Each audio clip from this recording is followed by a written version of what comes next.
ছাত্রছাত্রীদের ক্লাস 10-এর বায়োটের পক্ষ থেকে শুভেচ্ছা জানিয়ে আমার সপুষ্পক উদ্ভিদের নিষেক প্রক্রিয়ার উপর দ্বিতীয় পার্টের পর আমরা 3 নম্বর পার্টে একটু সংযোজন একটু দরকার আছে, এই জন্যই আমি ভিডিওটি আজকে নিচ্ছি। তো আগের ভিডিওতে একটি ধরো এটা এইরকম আমি ছবিটা এঁকেছিলাম, তো এইটা গর্ভ দণ্ড হবে, একটু তোমরা লেখার ক্ষেত্রে আমি একটু ভুল করেছিলাম, আর এটা গর্ভ মুন্ড হবে, এটা একটু ঠিক করে নেবে আর কি। হ্যাঁ, এখানেই কিন্তু পোলেনটা পড়ে। আর একটা গেই গেই টো নো, হ্যাঁ গ্যামি, তো এই জন্য গ্যামি। তো এখানে এই এনো কথাটা আমি ছেড়ে চলে গিয়েছিলাম, তোমরা এটা সংযোজন করে নেবে।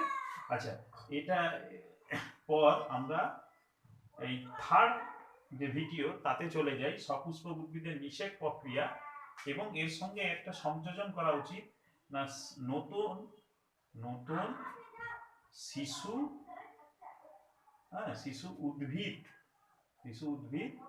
সৃষ্টি। ঠিক আছে, তো আমরা নিষেক প্রক্রিয়ার পর নতুন শিশু উদ্ভিদ সৃষ্টি সম্বন্ধে 2-4 কথা এখানে কিন্তু আমার ভিডিওতে আমরা বলবো। আচ্ছা, আমি এইভাবে তোমাদের বড় করে এঁকে দেখিয়েছিলাম যে এর ভিতরে এই ভ্রূণস্থলী যে রয়েছে, ভ্রূণস্থলীর ভিতরে এটা ডিম্বাণু, এটা সহকারী কোষ, এটা ডিম্বাণু, এবং মাঝখানে নির্মিত নিউক্লিয়াস, আর নিচে প্রতিপাদ কোষ, এবং দুটি এই গর্ভমুণ্ডের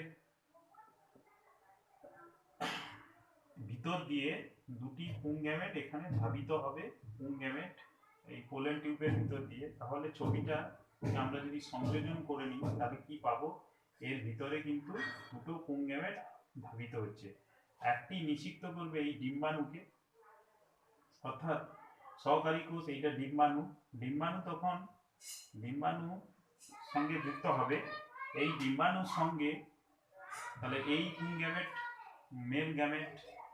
মেল গ্যামেট যুক্ত হয়ে তৈরি করেছিল কি না জাইগোট। ঠিক আছে, আর অন্য নির্মিত নিউক্লিয়াসের সঙ্গে আরেকটি যোগ হয়ে এটি ছিল নির্মিত নিউক্লিয়াস,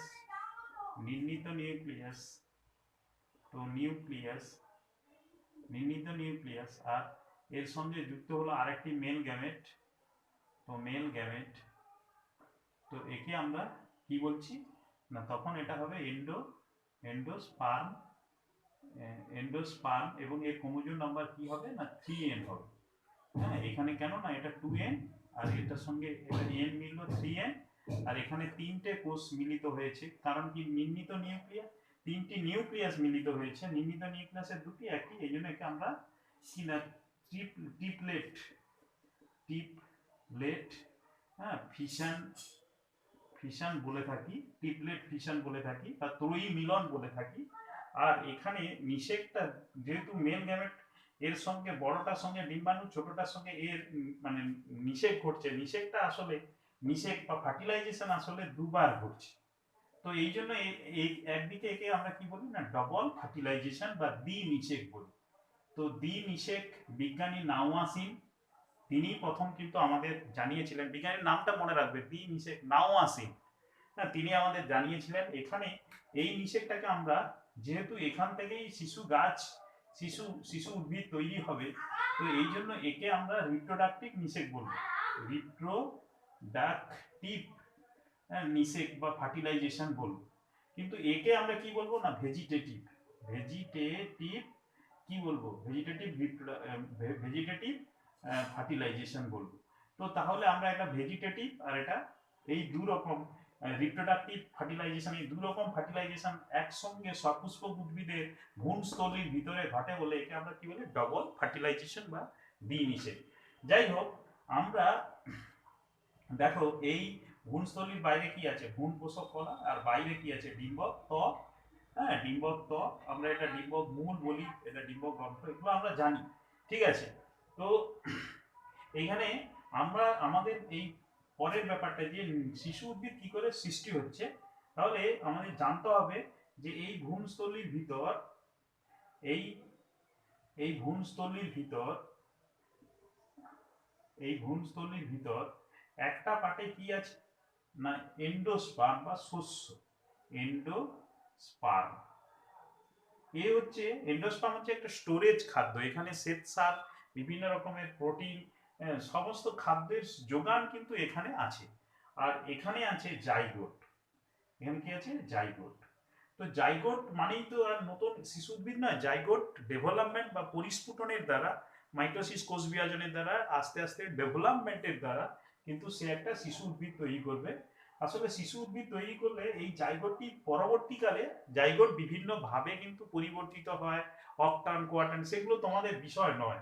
এই জন্য আমি জাস্ট ডাইরেক্ট এখানে একটা শিশু মানে জাইগোট ছিল, জাইগোট জাইগোট থেকে কি তৈরি হবে না এইরকম একটা বীজপত্র তৈরি করবে। যদি দ্বিবীজপত্রী হয়, ডাইকট হয়, বীজপত্র এইভাবে এইভাবে তৈরি করবে। হ্যাঁ, এখানে একটি রুট ক্যাপ তৈরি করবে। তাহলে একে আমরা কি বলছি বীজপত্র। হ্যাঁ, এটা কি না ভ্রূণ মুকুল, কি বলবো ভ্রূণ মুকুল, ঠিক আছে। তো ভ্রূণ মুকুল, আর এটাকে কি বলবো মানে রুট ক্যাপ, মূলত্র। হ্যাঁ, ভ্রূণ মুকুল বা ভ্রূণ মুকুল, আর এটাকে কি বলবো ভ্রূণ মূল।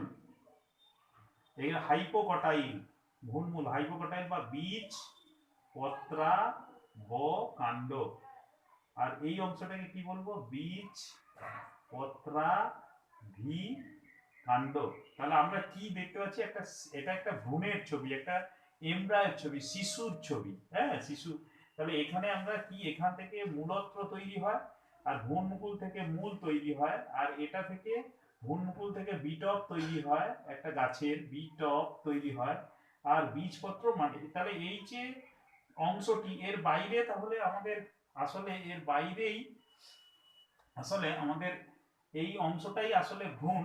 তাহলে জাইগোট থেকে ভ্রূণ কি করে তৈরি হবে না এর কাছ থেকে নিউক্লিয়ার নিউক্লিয়ার নিউক্লিয়ার সেলুলার বা কোষীয়, আর একটা হ্যালোবিয়াল, হ্যালোবিয়াল, এই তিন ভাবে হ্যালোবিয়াল, এই তিন ভাবে এরা বিভাজিত হয়ে এন্ডোস্পার্ম একে খাদ্য কিন্তু দান করবে, আর সেই খাদ্য খেয়ে জাইগোট পরিস্ফুটিত হয়ে এই ভ্রূণ তৈরি করবে।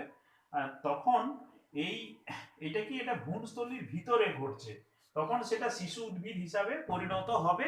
অর্থাৎ এন্ডোস্পার্ম মানে, আমার সহজ কথা, এন্ডোস্পার্ম মানে খাদ্য তৈরি, মানে সমস্ত জিনিসপত্র দিয়ে খাদ্যটা রান্না করবে, আর সেই রান্না করা খাবার খেয়ে এই জাইগোট পরিস্ফুটিত হয়ে বা ডেভেলপমেন্ট হয়ে একটা শিশু উদ্ভিদ তৈরি করে অলরেডি প্রেজেন্ট করে আছে। তো এর বাইরে খেয়াল করো, এর বাইরে ছিল কি ভ্রূণ পোষক কলা, এটি কিন্তু অবলুপ্তি হয়ে যাচ্ছে। এখানে প্রতিপাদ কোষ অবলুপ্তি হয়ে যাচ্ছে, সহকারী কোষ অবলুপ্তি হয়ে গেছে। এর বাইরে আছে ত্বক। হ্যাঁ, ত্বক, এর বাইরে কি আছে না ত্বক। তাহলে ত্বকটা হবে কি বীজ ত্বক, ত্বকটা কি হবে বীজ ত্বক। আর এই রন্ধ্রটা কি হবে না ডিম্বক রন্ধ্রটা হবে বীজের রন্ধ্র। তার মানে কি যে আমরা আস্তে আস্তে দেখতে পাবো যে এর ভিতরে অলরেডি এরা বীজ হয়ে গেছে, সিড, কি হয়ে গেছে সিড তৈরি করেছে। সিডটা কি না ডিম্বক ত্বক, বীজের কভার, এর ভিতরে একটি অংশ মাইক্রোপাইল বা ডিম্বক ত্বক যে ছিল, এটা কি একটা এই এই অংশটাকে বীজের রন্ধ্র। আর এর বাইরে আছে কি না ডিম্বাশয়, ডিম্বাশয়। তাহলে আমরা দেখতে পাচ্ছি ডিম্বাশয়, আর বাইরে ভিতরে কি ছিল ডিম্বক, ডিম্বক কিসে কনভার্ট হলো বীজে, আর ডিম্বাশয় কিসে কনভার্ট হবে ফলে। তো কিভাবে কনভার্ট হবে না আস্তে আস্তে পরিস্ফুটনের শেষে যখন এন্ডোস্পার্ম থেকে এরা শিশু উদ্ভিদ এখানে অলরেডি তৈরি করে ফেলবে, তার বীজের ত্বকগুলো আস্তে আস্তে প্যারেনকাইমাটাস কোষ দিয়ে একটা তার প্রাচীর শক্ত কভারের মতো অংশ তৈরি করবে। ঠিক তারই পরিস্ফুটনের স্টেজটা কোথায় চলে যাবে না ওভারির ভিতর। তো